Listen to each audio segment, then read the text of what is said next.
Всем привет! Это «Хроники войны» с Татьяной Поповой. И сегодня мы вам расскажем детально о том, как работает ПВО Киевской области и города Киева. Покажем вам, как работают мобильные группы вокруг Киева, как работает Патриот, как работает НАСАМС, как работает IRIS-T. Подписывайтесь, ставьте лайки, распространяйте ссылки на это видео в ваших соцсетях и группах.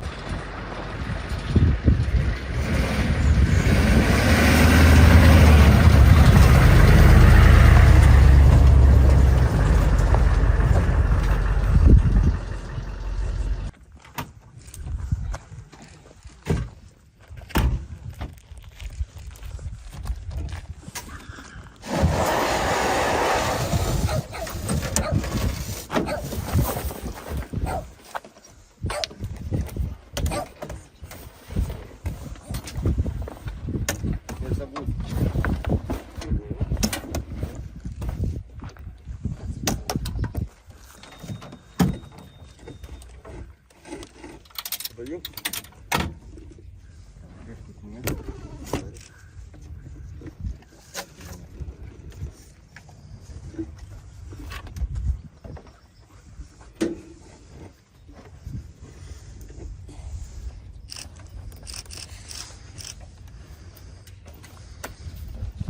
С той стороны у вас там трубы.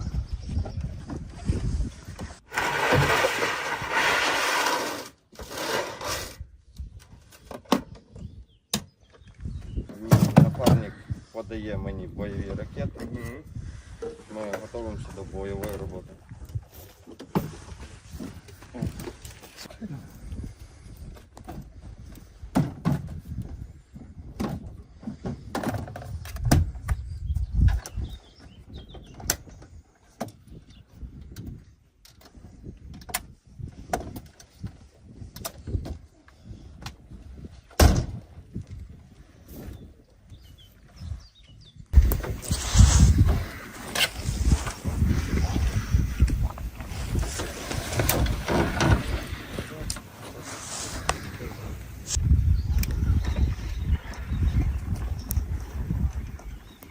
Как видите, мы сейчас находимся рядом с Хамви, которые перевозят стингеры, и ребята расскажут, как они работают здесь.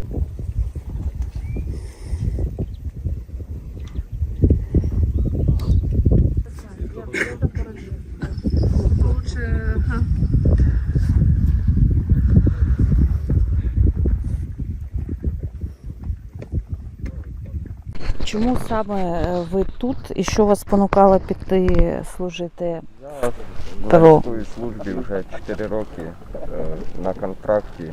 У мене військовий брат працював і так само як він продовжую військову службу в Збройних силах України. І в мене мотивація, в мене є дружина і дочка, і в мене є для чого тут бути і оберігати небо України. Ви саме з Київської області? Так. А скажіть, будь ласка, на чому ви працюєте? Я працюю зараз, як вам показав, на установці DMS Dual Mount Stinger. 2 ракети у нас. Сама установка наводиться на теплову і ультравіолет. Тінь літака, ракети, безпілотника. І цією установкою я задоволений. Я добре на ній відпрацював і працюю далі. Ви з початку війни тут на Київській області? Так. Які у вас досягнуті цілі? Що ви збили за цей час? За цей час війни я збив в Київській області 2 літака Су-25, потім 2 вертольота їхніх К-52, так звані алігатори, і 2 безпілотника Орлан. Потім ми перекинули нас на Харківську область, я там збив ще 4 безпілотника Орлан. І потім, вже як нас повернули обратно на Київську область обороняти повітряний простір, Я тут ще збив 2 шахіда. А чи Стінгер взагалі ви збиваєте з нього тільки шахіди тут, або і ракети також? Так, є тип ракет, яких ми можемо збивати. Там Х-22, 21, ми їх можемо, крім кінжала гіперзвукового, так як наша ракета не розвиває таку швидкість, як він. Може ви показали нам, як ви шукаєте, а як воно працює? Можете показати, там, Так. умовно кажучи? Так як ви бачили приціл, в мене є тут кнопка активації ракети. Це ракета починає вести пошук цілі. Якщо я ціль знаходжу в приціл і в мене в наушниках сигнал дуже добрий, пищить постійно, я фіксую, роблю Super Elevation, приподимаю установку, сигнал не пропадає, я роблю пуск, жду 3 секунди, якщо ракета вийшла, тоді всі кнопки відпускаю. And it's working добре? Да? Яка ефективність взагалі роботи ПВО в Київській області? One more time. В Київській області 100%, а по всій Україні He's looking at me, okay? From here. 88-90% збивається всіх повітряних цілей. Дякую.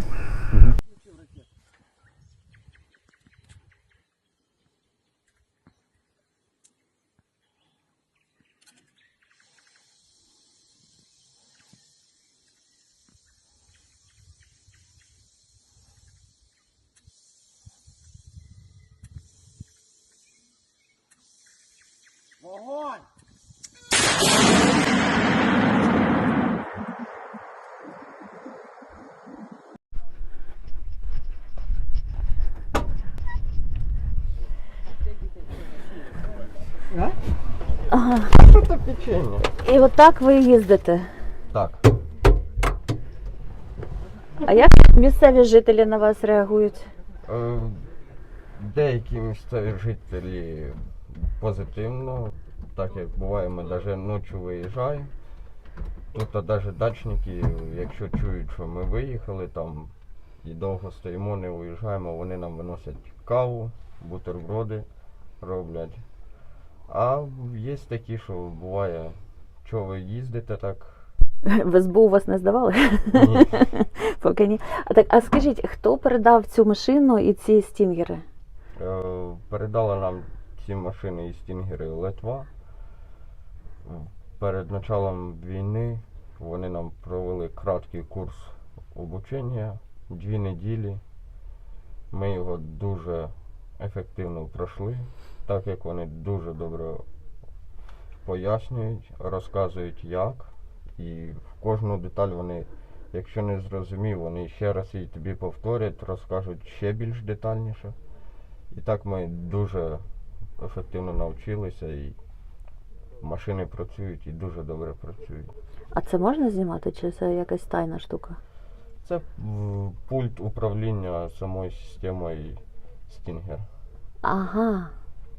Тобто вона не звідти управляється просто як Джавелін, а вона іменно тут.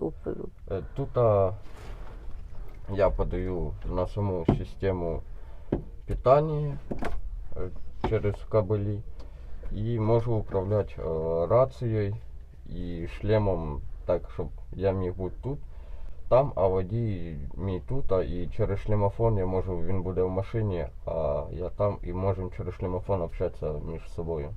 Скажіть, а де було ваше працювати? В Київській області чи в Харківській області? Було тяжко. На початку? Так. А потім з кожним днем привикаєш до всього і стає легше і легше. Харківська область для нас було дуже легко, бо ми вже Київ пройшли саме тяжеле, і Харків для нас був це. Ну, ви на початку в Київській області ж не тільки на півдні від Києва працювали, а працювали там, де були росіяни, я підозрюю. Ми працювали, я виїжджав на передові позиції на цій машині на сам ноль. В бінокль я спостерігав, як їздять русські танки, і вони через річку входять, як в себе вдома ходили. І тоді вони з'явилися вертольоти. Це в районі Мощуна? Так, в районі Мощуна я був на цій машині, мій водій, і з нами ще 4 людини прикривали нас в наступі, якщо буде щось. В той перший же день я зробив 2 пуска з цієї установки по вертольоту. Перший вертольот я збив, вони на 2-3 дня успокоїлись, не вилітали. На 4-й день вони вилетіли знову групою 2 вертольота. Перший вертоліт я пропускав, тому що якщо я відкрию по першому вертольоту вогонь, другий побачить, звідки був пуск і зможе відпрацювати по мені. І я працював завжди по другому вертольоту, і так я за неділю збив 2 їхніх вертольоти, і мені передали через програму, що моє бойове завдання там виконане і повертатись на своє місце. І я виконав своє завдання успішно, повернувся, і я дуже довольний цим. Дякую за вашу роботу.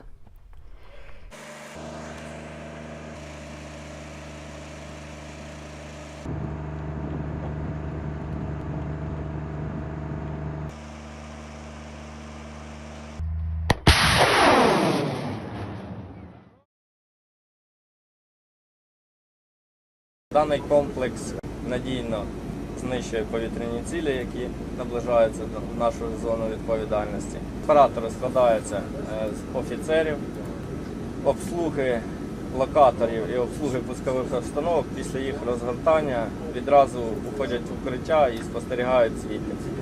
Залишається тільки обслуга, яка веде бойову роботу.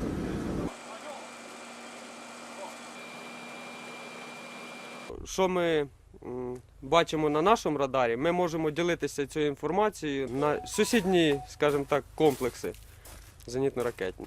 І вони вже по нашим даним можуть обстрілювати ці чи інші цілі. Відчуття від перших пусків, від першої роботи досить вражаючі.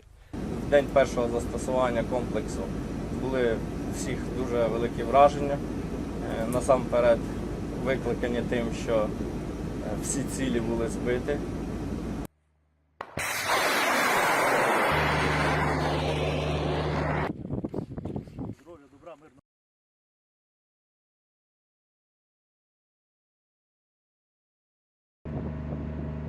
Айріс-Т проявив себе дуже відмінно.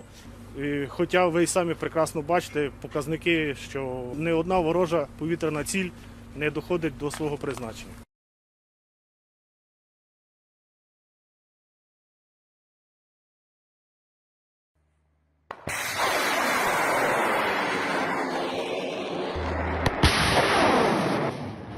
Говорят, патриотов могут туда поставить. Ну, хорошо, пусть ставят. Значит, мы пощелкаем и патриоты. Там нужно будет тогда что-то вместо патриотов ставить. Нужно разрабатывать новые системы. Это сложный, длительный процесс. Все не так просто. Что касается...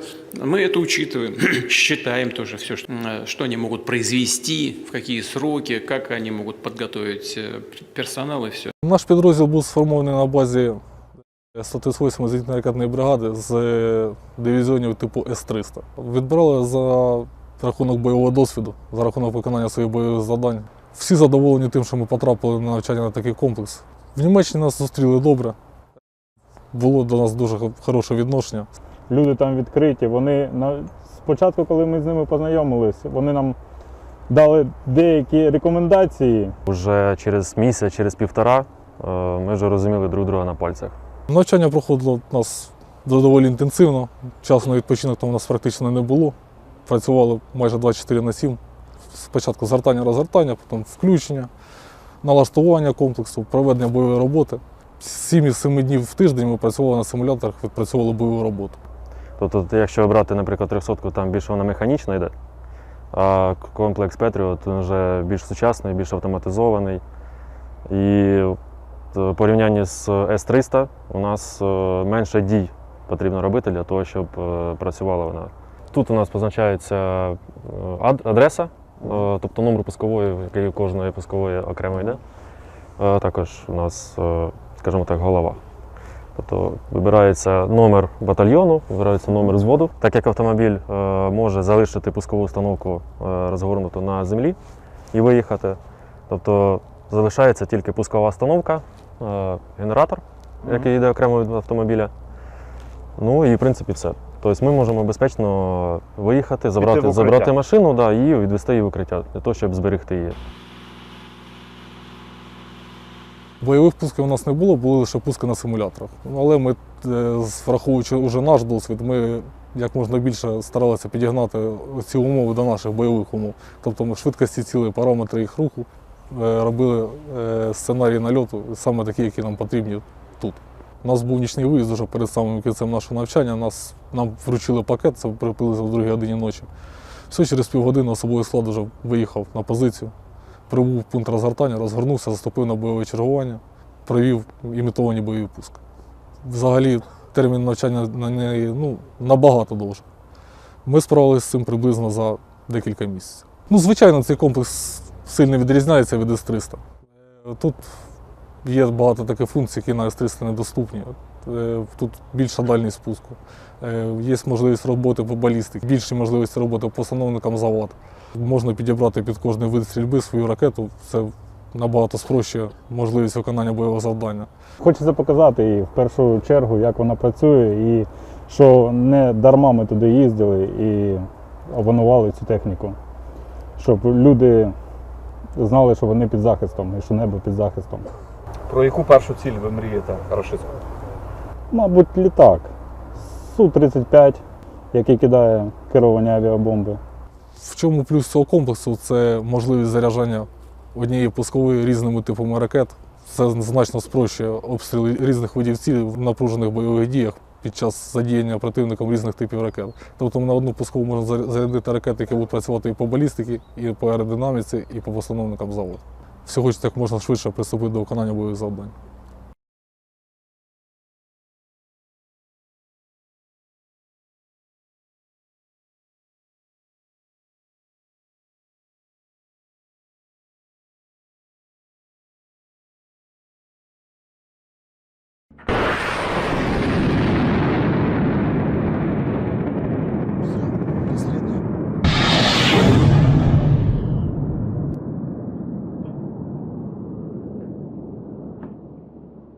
Командир бригады позвонил, сказал, все, едешь навчатися за кордон. Я говорю, куда? На нас. Он все, принял. Так оно и было. Команда вже собрана, все, вперед. Добре, що дуже багато поїхало молодих офіцерів. Була мрія служити на якомусь більш досконалому зенітно-ракетному комплексі, ніж С-300. Це вже стара техніка, яка вже доживає свої, запчастин немає. Техніка працює на ентузіазмі інженерно-технічного складу кожного підрозділу. Ми робимо все для того, щоб на озброєнні зенітно-ракетної бригади були зенітно-ракетні комплекси нового покоління. На перспективу я бачу, що ми вперше в цій бригаді відмовимося від використання зенітно-ракетних комплексів старого парку. І я думаю, в ближайший час зенітно-ракетна бригада буде озброєння всіма новітніми комплексами, які будуть в Україні.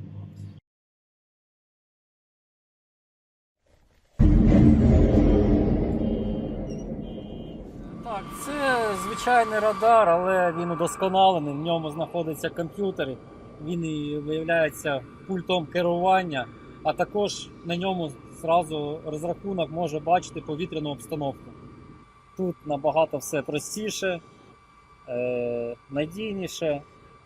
Де бачимо всю обстановку, наблюдаємо на локаторі, виліт, низьколетящі цілі, працюємо в 7 різних режимах. Все залежить від ЕПР, ефективної площі розсіювання, тобто розмір літака, скажімо так, блискучі точки, це з радіолокації все. До 120 км бачили цілі.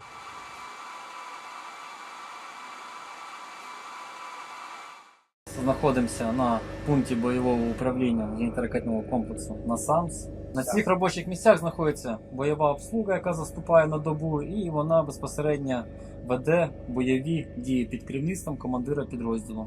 Знаходиться повітряна обстановка, все відбувається дуже швидко, натискається на ціль, просто елементарно або пальцем екран сенсорний, або курсором миші. Офіцер бойового управління віддає наказ, порядок обстрілу цілі. Ну, це режими ведення бойових дій. Офіцер нажимає цю кнопочку і може уходити звідси. Все, що буде в цьому секторі, все буде знищуватися автоматично.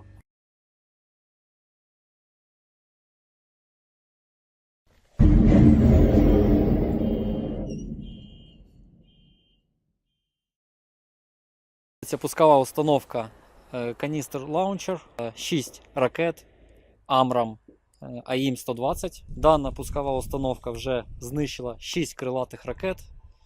Тобто вона у нас така найбільш бойова. Ось даний надпис на лючку, на радарі нам залишили наші колеги, які нас навчали. Побажання написали і поставили свої підписи, коли ми вже прощалися з ними. Дякую американським друзям, які надали нам даний зенітний ракетний комплекс. Також зенітно-ракетні комплекси Irish-T, які разом з NASAMS стануть основою зенітно-ракетного прикриття України.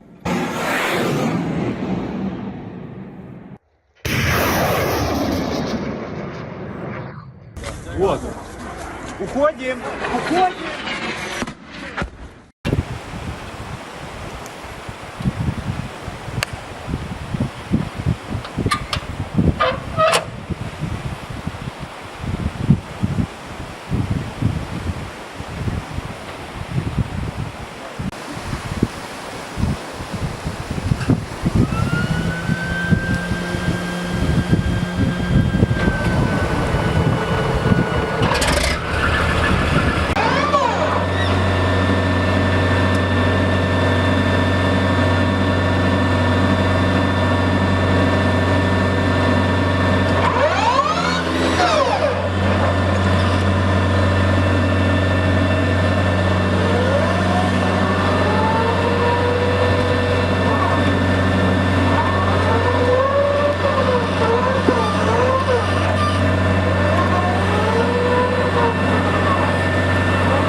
Вот и все на сегодня. С вами была Татьяна Попова и Хроники войны.